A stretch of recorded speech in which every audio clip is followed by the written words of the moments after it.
RCN. Le son de la différence.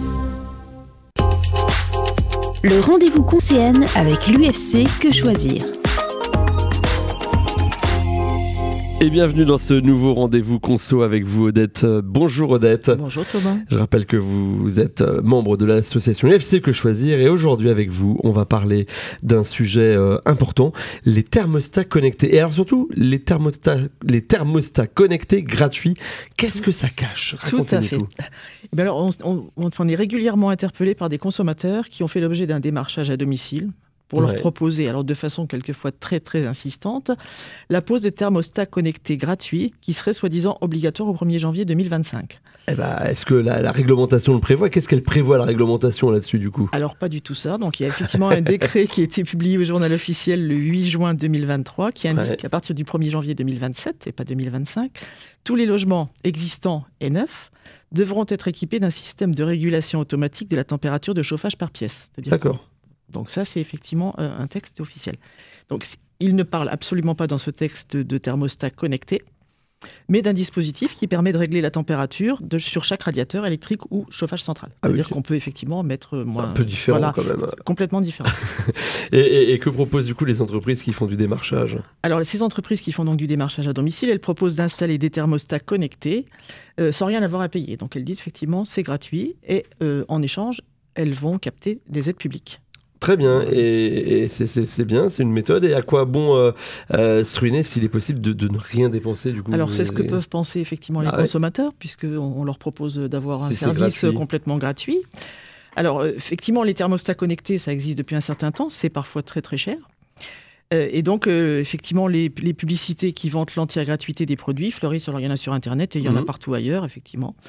Donc des offres qui émanent aussi bien de petites sociétés que d'entreprises de premier plan dans le secteur de l'énergie et du bâtiment. Donc, par exemple, Engie, Carrefour Énergie, le groupe Verlaine, etc. Donc, ce sont des entreprises qui proposent ces thermostats gratuits. Alors, quel est l'intérêt pour ces sociétés? Alors, l'intérêt, donc à l'origine, elles ciblaient les personnes se chauffant avec des radiateurs électriques. Aujourd'hui, elles visent également les propriétaires et les locataires de logements qui ont un chauffage central, c'est-à-dire un chauffage central avec des radiateurs avec de l'eau. Chaudière, voilà. On leur propose un pack complet qui inclut donc la livraison, la pose d'un thermostat ou d'appareils équipant les radiateurs, donc cette boîtier de communication pour les électriques ou des vannes pour les appareils à eau chaude, et une application pour piloter le chauffage, donc une application qu'on a sur son smartphone. Alors c'est quoi l'intérêt pour le client? Alors pour le client, on lui dit que ces équipements auront un fort impact sur ses factures. Et ils évoquent même effectivement des baisses de consommation de 15 à 25%. Ah oui, quand même. Donc effectivement, on vient chez vous, on vous propose de ne rien payer, d'avoir quelque chose chez vous qui va vous faire économiser 15 à 25% d'une note de chauffage qui quand même est une grosse partie dans un budget d'une famille. Bon, alors c'est bien beau tout ça, Odette, mais à l'arrivée, qui est-ce qui paye tout ça? Alors c'est effectivement pas une œuvre philanthropique de ces entreprises. En fournissant les thermostats et les objets connectés au ménage, donc ces firmes profitent largement des financements publics. En particulier, donc, il y a une prime qui s'appelle coup de pouce qui est versée sans condition de ressources, donc toute personne y a droit. Et les aides peuvent être encaissées directement par l'installateur. Donc c'est effectivement ces sociétés qui vont percevoir les aides. Elles sont déduites de la facture et le consommateur donc n'a rien à rembourser. Donc c'est ce que nous a dit un professionnel qui ajoute donc que c'est en fait une démarche commerciale et que ça permet à la société de mettre un pied chez le client, d'entrer en contact avec lui et puis ensuite il pourra revenir pour lui proposer d'autres produits, du photovoltaïque, de l'isolation ou d'autres choses de ce genre. Une fois qu'on a le pied dans la porte, c'est plus facile de rentrer. Et pour les foyers qui sont chauffés à l'électrique du coup? Alors, pour les foyers chauffés à l'électrique, donc la logique est un petit peu différente parce qu'il y avait déjà des entreprises qui, effectivement, proposaient avant l'offre coup de pouce cette opération gratuite. Par contre, les entreprises ont une double rémunération, c'est-à-dire qu'elles vont effectivement capter le coup de pouce et d'autre part, elles monnaient l'effacement de consommation. Donc, l'effacement de consommation, c'est un terme qui désigne un mécanisme assez simple. Dans la mesure où l'électricité ne se stocke pas à grande échelle, il faut donc en permanence ajuster l'offre, donc la production des centrales, et des éoliennes, etc., à la demande des entreprises et des particuliers. Pour y arriver, les pouvoirs publics ont mis en place un marché où on monétise sa capacité à réduire sa consommation d'électricité à un instant T. Donc dans le système, quand les personnes acceptent les installations gratuites chez eux, les ménages consentent, donc ils vont effectivement remplir un imprimé, à ce que leur chauffage puisse être baissé ponctuellement par la société qui est intervenue ou l'un de ses partenaires. Alors, c'est des toutes petites parties, enfin, c'est très très peu de temps, ça ne se sent pas forcément, mais c'est quelque chose quand même qui fait un revenu pour l'installateur. D'accord, ouais. Et alors, en plus, il y a des escrocs qui ont donc flairé ce filon du thermostat connecté gratuit, et il y a des tas d'offres bidons qui abondent sur Internet. Donc là, le but, par contre, c'est dérober les données personnelles. Il y a beaucoup de sites frauduleux qui, la plupart, sont assez simples à repérer. Donc, il faut juste chercher un petit peu si le site ressemble à un site normal ou si... être prudent, quoi, être globalement, très et vérifier. Prudent, voilà. Surtout sur Internet, il faut toujours être très prudent. Alors maintenant, admettons que j'envisage d'installer un système connecté, mais sans accepter l'offre d'un démarcheur. Je veux le faire moi-même. Est-ce que cette fameuse aide dont on parle depuis le début, est-ce que je peux en bénéficier ? Tout à fait. Alors effectivement, aujourd'hui, on peut vouloir avoir un système connecté. Ouais. Donc il y a effectivement un plan thermostat. Donc le gouvernement a publié, il y a une plaquette d'informations qui existe sur Internet, qui est destinée aux particuliers, pour présenter les renseignements qui sont relatifs à l'installation du système dans un logement. Et puis, donc, il y a ce fameux dispositif coup de pouce pilotage connecté du chauffage pièce par pièce. Donc, c'est effectivement une aide financière dont peut bénéficier toute personne sans condition de ressources si on fait installer un thermostat programmable connecté dans le logement. Donc, cette aide, elle était depuis le 1er décembre 2023 jusqu'au 31 décembre 2024. C'est-à-dire qu'on a encore à peu près un mois pour le faire. Bénéficier. Et c'est quoi les équipements qui sont concernés, du coup ? Alors, pour bénéficier de ce coup de pouce, donc, il faut installer chez soi un thermostat connecté, mais aussi des systèmes de gestion de la température des radiateurs. Donc, c'est quelquefois des têtes thermostatiques pour les chauffages à eau, ou des régulateurs électroniques pour les chauffages électriques. Et puis, donc, tout ça relié à une application qui est sur un smartphone. D'accord. Et qui peut y prétendre ? Alors, l'aide, elle est donc pour toute personne, donc aussi bien propriétaire que locataire, quel que soit son niveau de ressources, donc pas de limitation de ressources. Les seuls impératifs, c'est que la construction du logement a été achevée depuis plus de 2 ans et que le système de chauffage soit individuel, c'est-à-dire que ça ne peut pas fonctionner dans un immeuble où il y a un chauffage collectif. Et puis, cette opération coup de pouce, elle est cumulable avec MaPrimeRénov' et l'Éco-Prêt au Zéro, donc d'autres mesures elle est plutôt sympa, cette aide, globalement. Tout à fait. et justement, puisqu'on parle de l'aide, c'est quoi le montant qu'on peut imaginer obtenir ? Alors, le montant varie selon la surface chauffée. Donc, ça va de 260 € pour moins de 35 mètres carrés jusqu'à 624 € pour plus de 130 mètres carrés. Le prix d'une installation varie selon le matériel choisi et le nombre de radiateurs à équiper, évidemment. Et il peut rapidement dépasser les 1 000 €. Donc l'aide pourra être adressée directement ou être donc déduite finalement de la facture finale, puisque l'installateur peut l'apercevoir directement, lui-même. Ce qu'on disait. Et comment procéder pour bénéficier de cette aide ? Alors pour en bénéficier, il faut obligatoirement donc passer par un installateur agréé. Pour la mise en place du type d'équipement, parce que c'est effectivement la mise en place, c'est pas forcément simple.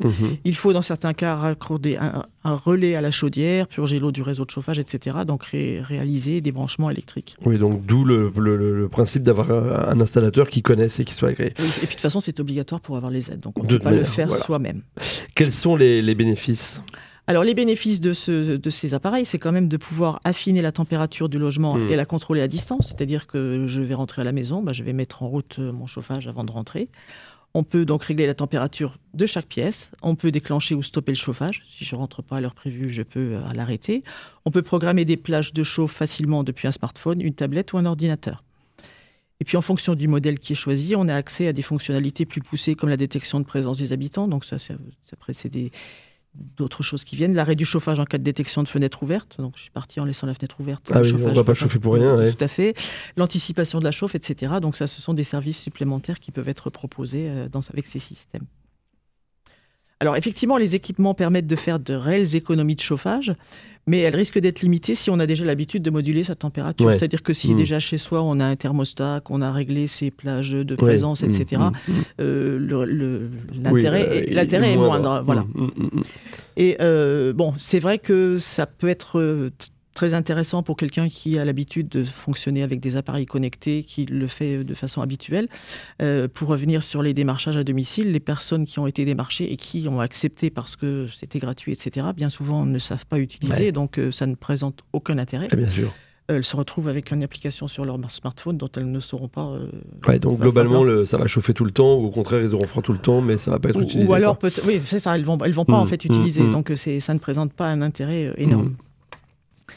Donc, par contre, on peut conseiller aux personnes qui sont vraiment intéressées par avoir des thermostats connectés Donc, de se renseigner par eux-mêmes, de ne pas céder au démarchage, c'est-à-dire ne pas attendre d'être démarché pour faire la démarche, pour vous mettre plutôt être soi-même dans l'action plutôt que de... C'est ça. Bon, c'est ce qu'on conseille en général pour toute opération, mais celle-là en particulier. Donc, il y a quand même des organismes publics qui peuvent éventuellement conseiller. Donc, on a en particulier, il y a France Rénov'. Donc, avant de faire quelques opérations, que ce soit de l'isolation, enfin tout ce qui concerne l'énergie dans un logement, il faut toujours se rapprocher des conseillers France Rénov'. Et on a aussi, donc sur Nancy, il y a l'ALEC.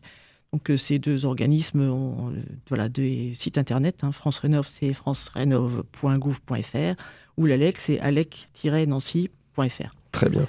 Et donc, effectivement, en s'adressant à ces organismes, ils vont d'une part regarder ce à quoi vous avez droit, d'autre part vous conseiller sur ce qu'il faut mettre en fonction de la maison que vous avez ou de l'appartement, etc.